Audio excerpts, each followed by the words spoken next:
बिस्मिल्लाहिर्रहमानिर्रहीम। अस्सलाम वालेकुम। मैं हूं आबद शहजाद और आप इस वक्त देख रहे हैं मेरा यूट्यूब चैनल गुजरात बीट्स।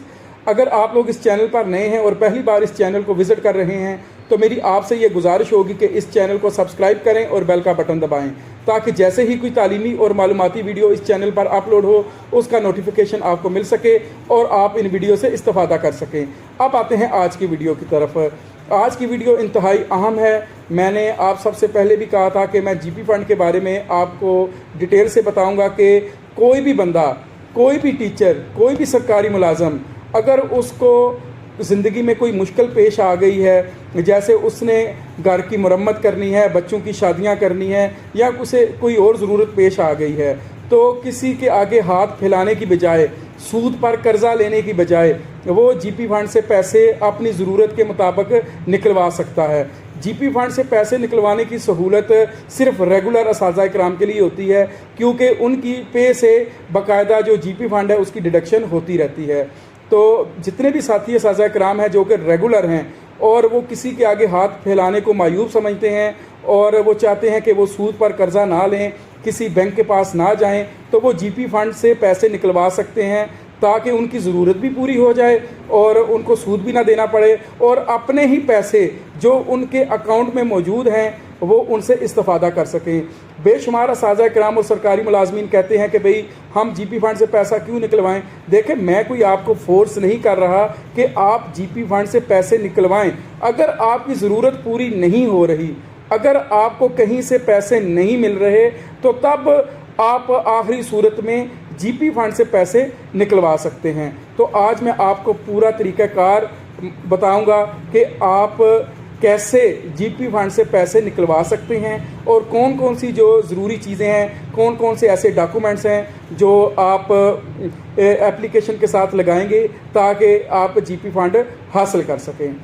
अब मैं आपको वो तरीक़ाकार बताता हूं कि जिसके ज़रिए आप जीपी फंड ले सकते हैं।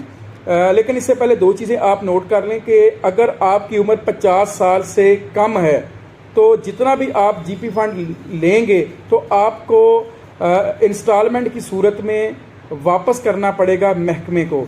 यानी आपने बाकायदा किस्तें बना, जिस तरह आप समझ लें कि एक कमेटी डाल जाती है कि आपने हर महीने 4,000 वापस करना है, 3,000 वापस करना है, तो ये मैक्सिमम 36 इंस्टॉलमेंट की सूरत में आप महकमे को जीपी फंड वापस कर सकते हैं। और अगर आपकी उम्र 50 साल से ज़्यादा है तो तब आपको जीपी फंड वापस करने की ज़रूरत नहीं है।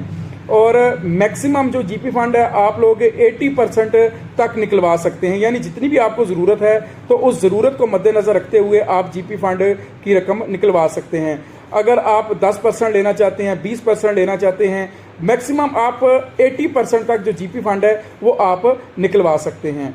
अब सबसे पहले आपने क्या करना है, जीपी फंड निकलवाने के लिए जो भी प्रोसेस आपको बताऊंगा आपने उसको फॉलो करना है। तो मेरी आपसे गुजारिश है कि अगर आपने इस चैनल को अभी तक सब्सक्राइब नहीं किया तो इसको सब्सक्राइब कर लें ताकि मेरी हौसला अफजाई हो। सबसे पहले आपने एप्लीकेशन लिखनी है अपनी अथॉरिटी को। उस एप्लीकेशन में आपने बाकायदा हवाला देना है कि आप सरकारी मुलाजम हैं, इस स्कूल में काम कर रहे हैं और आपको इस मकसद के लिए जीपी फंड की ज़रूरत है और आपको इतने पैसे चाहिए। ये आपने पूरी डिटेल लिखनी है और थ्रू प्रॉपर चैनल ये एप्लीकेशन आपने भेजनी है। यानी अगर आप प्राइमरी स्कूल टीचर हैं और प्राइमरी स्कूल के अंदर काम कर रहे हैं तो इसकी आपको पता है अथॉरिटी एईओ से फिर डिप्टी डीओ और उसके बाद डीओ। और अगर आप एलिमेंट्री स्कूल के टीचर हैं तो हेड मास्टर से डायरेक्ट डिप्टी ऑफिस और उसके बाद डीओ ऑफिस। और अगर आप हाई स्कूल के हैं तो डायरेक्ट हेड मास्टर से अपनी अथॉरिटी को आपने ये एप्लीकेशन फॉरवर्ड करनी है। तो ये थ्रू प्रॉपर चैनल काम करना चाहिए जो भी काम हो। अगर आप बाईपास करेंगे तो फिर वो आपके लिए नुकसान का बायस बनेगा।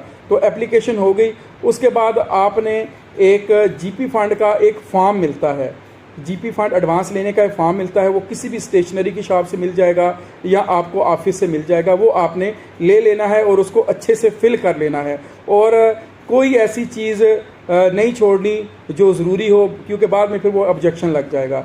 अब आपने और साथ साथ क्या चीज़ें अटैच करनी है, एक शनाख्ती कार्ड की कॉपी, फिर उसके अलावा मैट्रिक का जो सर्टिफिकेट है, डिग्री है, वो आपने ज़रूर साथ लगानी है, क्योंकि वो डेट ऑफ बर्थ का प्रूफ होता है। और साथ CNIC की कॉपी ये भी आपने लगा लेनी है। फिर सर्विस बुक की कॉपी आपने लगानी है। अगर कोई अपॉइंटमेंट आर्डर है तो वो भी आप इसके साथ लगा सकते हैं। फिर जो आपकी ज़रूरत है उसका प्रूफ आपने देना है कि आपको इस मकसद के लिए पैसे चाहिए। अगर आप घर की मरम्मत करवा रहे हैं तो वो ज़्यादातर यही होता है कि बिजली का बिल साथ लगा देते हैं।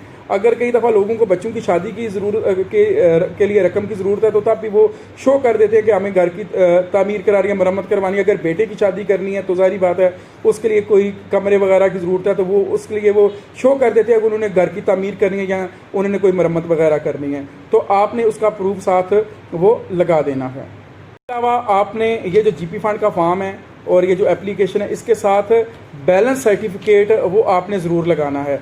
बैलेंस सर्टिफिकेट का मतलब ये है कि आपके GP फंड जो आपका अकाउंट है उसमें कितना GP फंड मौजूद है। ये बैलेंस सर्टिफिकेट आपको अपने डिस्ट्रिक्ट अकाउंट ऑफिस से मिल जाएगा। आपने वहाँ जाना है और उनको कहना है कि मैं GP फंड एडवांस लेना चाहता हूँ, तो मेरे अकाउंट में जितना वो बैलेंस मौजूद है उसका मुझे एक सर्टिफिकेट बना दें। तो वो आपको एक सर्टिफिकेट बना देंगे, तो वो आपने अपनी एप्लीकेशन के साथ लगा देना है और प्रॉपर तरीके से आपने इसको फिर एप्लीकेशन फॉरवर्ड कर देनी है। ये सारी चीज़ें लगाने के बाद उसके बाद क्या होगा कि जब आपकी एप्लीकेशन आपकी अथॉरिटी के पास जाएगी, वो इसको गौर से देखेगा और जितना आपने क्या कहते हैं GP फंड डिमांड किया हुआ है तो वो GP फंड आपको सेंक्शन कर देगा, आपके आर्डर कर देगा, तो ये GP फंड आप निकलवा सकते हैं। अब वो जो आर्डर आएगा वो टीचर के नाम ही होगा, तो आपने क्या करना है, उस आर्डर की कॉपी उसकी करवा लेनी है और उसके साथ एक बिल बनेगा बनाम अकाउंट ऑफिस। तो आपने उस जो बिल है उसको फिल कर लेना है और बिल के साथ वो जो आर्डर हुए हैं अथॉरिटी की जानिब से कि ये इतने पैसे GP फंड से निकलवा सकता है, वो आपने इसके साथ लगा के अकाउंट ऑफिस भिजवा देने हैं। तो उसी महीने आपका जो GP फंड का जो बिल होगा वो पास हो जाएगा और आपकी पे में अगले महीने वो शामिल हो जाएगा और आपको वो मिल जाएगा। तो इसके अलावा कई दोस्त मुझसे ये पूछते हैं कि GP फंड अगर निकलवाएंगे तो क्या इसका कोई नुकसान होगा।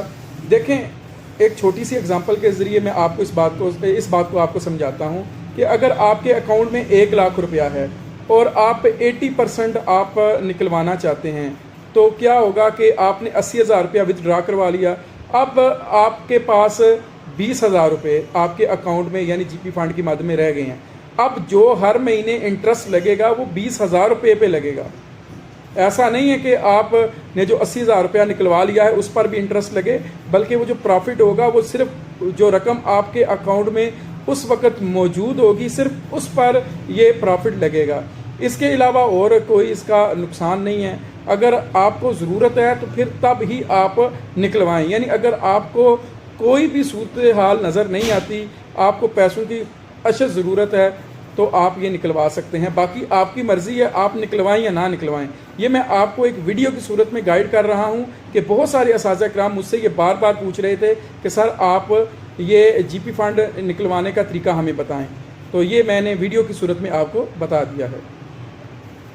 मैं उम्मीद करता हूं कि आपको आज की ये वीडियो पसंद आई होगी। अगर आपका कोई भी सवाल है तो आप उसको कमेंट्स में लिखें, मैं इंशाल्लाह ताला उसको जवाब दूंगा। तो इस चैनल को अगर आपने अभी तक सब्सक्राइब नहीं किया तो इसको सब्सक्राइब कर लें। इंशाल्लाह ताला एक नई वीडियो के साथ आपकी खिदमत में दोबारा से हाज़िर होंगे। मुझे दीजिए इजाज़त। अल्लाह हाफिज़। पाकिस्तान जिंदाबाद।